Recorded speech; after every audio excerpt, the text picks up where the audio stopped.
Hello viewers, आज हम factorization of quadratic polynomial करेंगे जो फैक्टर थ्योरम पर बेस्ड है। 9th क्लास में ये फैक्टर थ्योरम पे है। वैसे 8th क्लास में हमने इसको मिडिल टर्म्स को स्प्लिट करा था, उस बेस पर हमने इसका फैक्टराइजेशन किया था। अब देखो, इसको फैक्टराइज करने के लिए हम 9th क्लास के बेस पर कर रहे हैं। तो सबसे पहले आप लिखेंगे लेट पॉलिनोमियल वाई की टर्म में है, इसलिए इसे वाई ब्रैकेट में लिखते हैं। ठीक है, क्योंकि वाई वेरिएबल है यहाँ पे। तो पॉलिनोमियल कौन सा है? Y square minus 5y plus 6 है। ठीक है, ये आपका पॉलिनोमियल हो गया। फैक्टर थ्योरम के अकॉर्डिंग क्या होता है? बाय फैक्टर थ्योरम, अगर इसके फैक्टर थ्योरम के अकॉर्डिंग आपको इसके फैक्टर्स बतानी है इस पॉलिनोमियल के। ठीक है, फैक्टर्स ऑफ इसके, तो आपको इसके अगर फैक्टर्स बताने हैं तो उसके लिए आपको क्या करना पड़ेगा? जो ये कांस्टेंट टर्म है 6, आपको 6 के फैक्टर लिखने होंगे। फैक्टर्स ऑफ 6, तो देखो +-1 +-2, क्योंकि 2 की टेबल में भी 6 आता है। देन +-3, 3 की टेबल में भी आता है। और लास्ट किसकी टेबल में आएगा? ये +-6, 6 की टेबल में भी आएगा। +1 माइनस, इसलिए हमें इसे इस फॉर्म में लिखना पड़ रहा है। ठीक है, अब देखो, अगर मैं यहाँ +1 यानी यहाँ पे y की जगह +1 लिखती हूँ। ठीक है, ये +1 हो गया। तो जहाँ जहाँ पे इस पॉलिनोमियल में y है उसको रिप्लेस कर देंगे आप 1 से।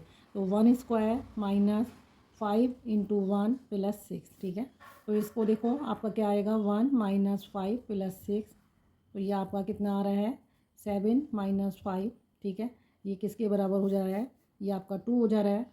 और ये 2 क्या है? आपका 0 के बराबर नहीं है। इट मीन्स ये आपका 1 जो है, जहाँ y=1 करा था। ठीक है, इट मीन्स y-1 हो जाएगा। ठीक है, तो y-1 क्या है? इसका फैक्टर नहीं है। ओके, तो ये यहाँ पे इसको छोड़ देंगे हम यहीं पे। अब आप क्या करेंगे? पॉलिनोमियल में -1 रख के देखेंगे। ठीक है, तो -1 रखने पर अगर इस पॉलिनोमियल की वैल्यू 0 हो जाती है, देखो -1 का स्क्वायर -5 इंटू -1 प्लस 6। ठीक है, ये आ गया 1 और ये पॉजिटिव हो जाएगा 5 प्लस 6। ये भी देखो आपका कितना बड़ा नंबर हो जा रहा है, क्योंकि सारी पॉजिटिव हैं। ये 0 के बराबर नहीं आ रहा। ठीक है, तो ये भी इसका फैक्टर नहीं हो पाएगा। देन अब आप 2 को ट्राई करिए। पहले पॉजिटिव नंबर ले लो, +2 ले रहे हैं, तो 2 का स्क्वायर -5 इंटू 2 प्लस 6, यह आ जाएगा 4 -10 प्लस 6। ये देखो यहाँ पे -10 और +10 ये 0 के बराबर हो गया।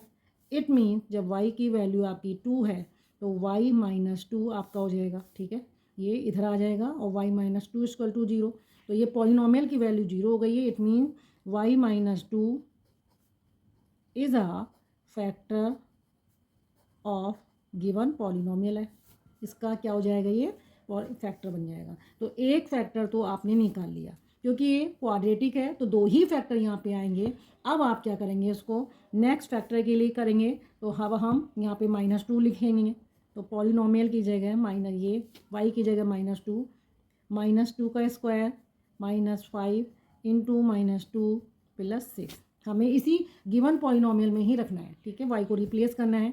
ये आ जाएगा 4, ये पॉजिटिव हो जाएगा, देन 6। अगेन देखो, ये पॉजिटिव नंबर हैं सारे, कोई भी नेगेटिव नहीं है, तो 0 के तो चांस नहीं है, तो ये 0 के बराबर नहीं होगा। अब हम +3 को लेंगे, क्योंकि 1 और 2 ट्राई कर लिए, जिसमें आपका सिर्फ एक ही अभी फैक्टर निकल के आया है। ये वाला आपका फैक्टर निकल के आया है। ठीक है, अब आप सेकंड के लिए करेंगे तो पॉजिटिव रखिएगा 3 स्क्वायर -5 इंटू 3 प्लस 6, 9 -15 प्लस 6। ये देखो दोनों क्या हो गए? यहाँ पे 0 हो जा रहे हैं। ठीक है, -15 और +15 0 कर दिया।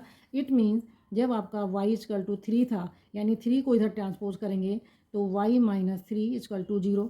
तो ये आपका क्या हो जाएगा? पॉलिनोमियल की वैल्यू 0 कर दे रहे हैं, तो y-3 क्या हो गया? आपका एक फैक्टर बन जाएगा। तो y-3 is a factor of given polynomial, तो इसका फैक्टर बन जाएगा। ठीक है, तो आपने इसके कितने फैक्टर निकाले? एक फैक्टर आपका y-2 था, दूसरा फैक्टर y-3 था। ठीक है, एक ये रहा आपका और दूसरा ये रहा। तो आप यहाँ लिख सकते हैं। ठीक है, y² -5y प्लस 6, इसको देखो आप y-2 और y-3, ये आपके दो फैक्टर बन जाएंगे। चाहे तो आप ये मिडिल टर्म्स को स्प्लिट करके चेक कर लेना। तो इस तरीके से 9th क्लास पर ये फैक्टर थ्योरम के अकॉर्डिंग हम इसको फैक्टराइज करेंगे। Okay viewers.